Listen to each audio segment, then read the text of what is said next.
What is going on, guys? Jason Burke here, Styles Clash for Life, coming at you on YouTube. And today I've got, for the second day in a row, uploading a video from the drive-in. Welcome back to the drive-in, guys, where I talk about recent films that were either in theaters now or just recently were in theaters, and I break down the 2018 movies. This time I've got another 2018 movie that's considered one of the best in horror. It is Hereditary. If you guys want to hear my thoughts on another big 2018 beloved film, Annihilation, I posted that video yesterday, so go to my channel, check that out. Annihilation was posted yesterday, and I was in love with Annihilation.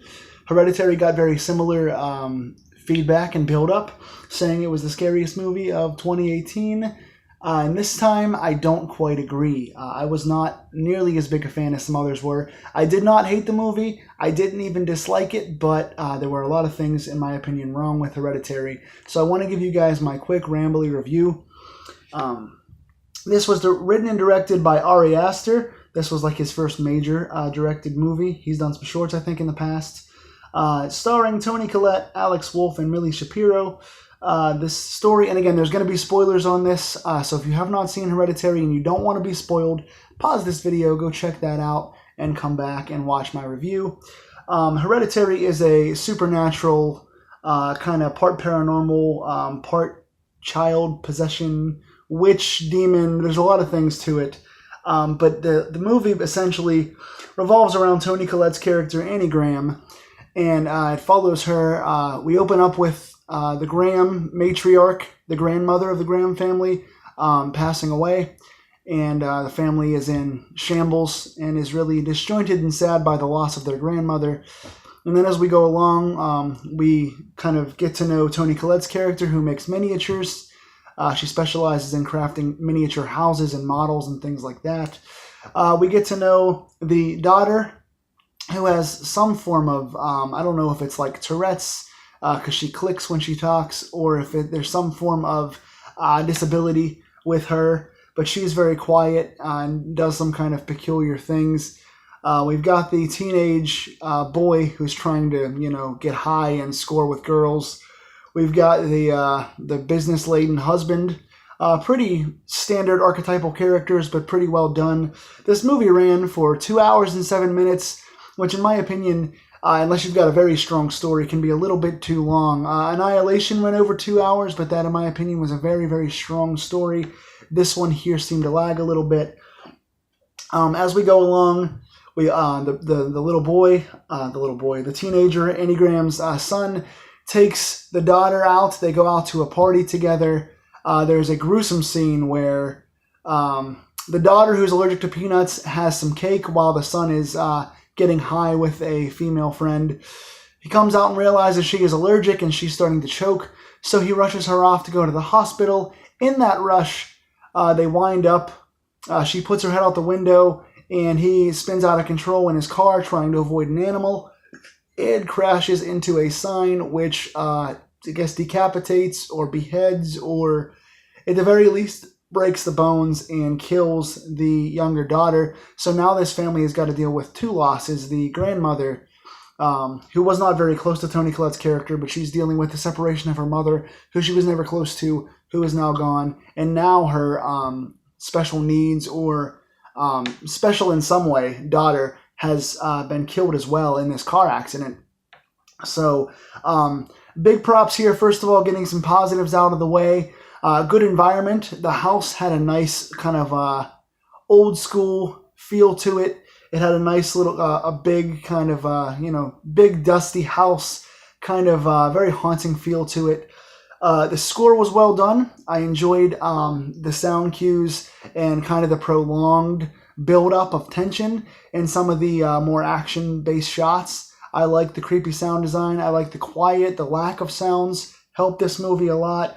Toni Collette was amazing in this movie. The acting in general for this whole film was strong. All the characters were pretty strong. The father was a little He was kind of monotone and didn't bring a whole lot of emotion to the character. But all the other acting was pretty superb, especially Toni Collette. She was phenomenal. 10 out of 10. Toni Collette was excellent in this. Seeing the slow deterioration of her character, seeing her start to lose her mind and grasp for straws and go to like support groups, trying to deal with grief counseling, meeting somebody at the grief counseling, realizing that the person she met at grief counseling, had ties to her grandmother, going back to this witch occult situation. Really good deterioration, good emotions, good facial expressions. I love Toni Collette in this movie. She was by far the best part of this film. But I thought that, again, being 2 hours and 7 minutes really hurt this film. I didn't think it was paced that well. I thought the last third of the film was very good when it picked up and we started getting the creepiness of seeing the daughter in the corners of the room, having the windows opening and closing, having things go on fire, having the spirits kind of affect things. The spirit of the daughter is haunting the house through the grandmother, essentially. And Toni Collette's wants to reach her daughter and connect to her dead daughter, but winds up awakening all these spirits and is trying to put things to rest. So that is the balance of the story. But again, they try to do this artsy thing where they hold on shots for a long time. But it's even shots that don't make sense, like when they're sitting around at dinner, they just hold on the table for a long time. Or when they enter into a room and nobody's talking and the characters are just staring at each other. You have like an extra 15 to 20 seconds each time of nothing happening. It's not to build tension. It's just this artsy way of trying to show that it's different. It's trying to stand out, but it's really boring. It drags on a lot.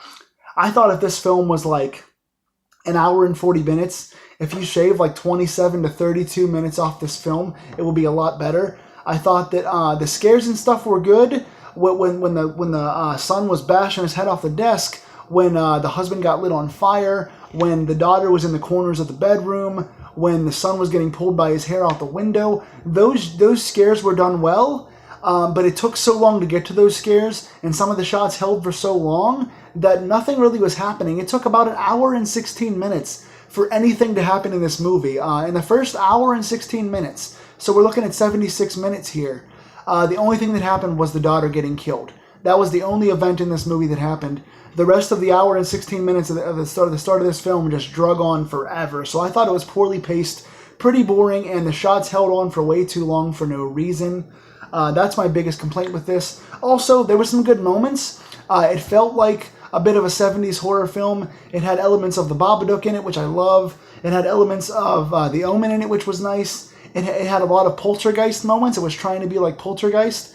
But as much as it borrowed from those awesome movies that I just named, I think it just tried and failed to be those movies too much. I think it relied on bringing back old tropes. You know, it was like The Haunting of the Babadook and the deterioration of Toni Collette like the Babadook, and the jump scares like the Poltergeist, and the haunted daughter of The Omen. I think it tried to be all these films, but instead of borrowing elements from those films and pacing it out really well and having unique scares that kind of changed the 70s and 80s trope, I think it just tried to be these films too much so that nothing felt original. Everyone praised how original this film was, and I didn't see much originality. I just saw another movie like The Shining or like The Babadook where the main character goes crazy in trying to rescue their daughter. Even had elements of Pet Sematary. When the guy goes to bury Gage to try to rescue his son, he starts going crazy and does whatever he can to save his son. So it steals from all these movies, but it doesn't create anything new, and it doesn't build any special tension, and all the jump scares we get are kind of standard jump scares, so it didn't feel like it created something new. It just borrowed moments from these movies, which was good, but it wasn't done that well, and it wasn't paced that well, so it just kind of felt like this boring, waiting for things to happen, and when they do, they're not terribly original. The only thing in this film that was terribly original was the ending, and I watched the ending, and I'm like, what the hell did I just watch? They're building up this whole thing to try and see if Toni Collette's going to save the situation, to see what the son's going to do, and at the end, the spirit of the grandmother winds up just possessing, or the spirit of the grandmother, or the spirit of the daughter, I don't really know which, winds up possessing the son, and he winds up being this demon. I forget the name of the demon, I didn't write it down. Pass something? I don't know. The son goes up to this treehouse, and he winds up being crown the demon. They crown him, and the spirits are all around him chanting and saying that he's the new king of the demons. So the spirit enters the son, and the son is the new king of the demons. So the ending is unique for sure. That's the most original thing about this film, but it's very confusing, and it leaves you kind of going, I don't really understand this. The song choice was weird.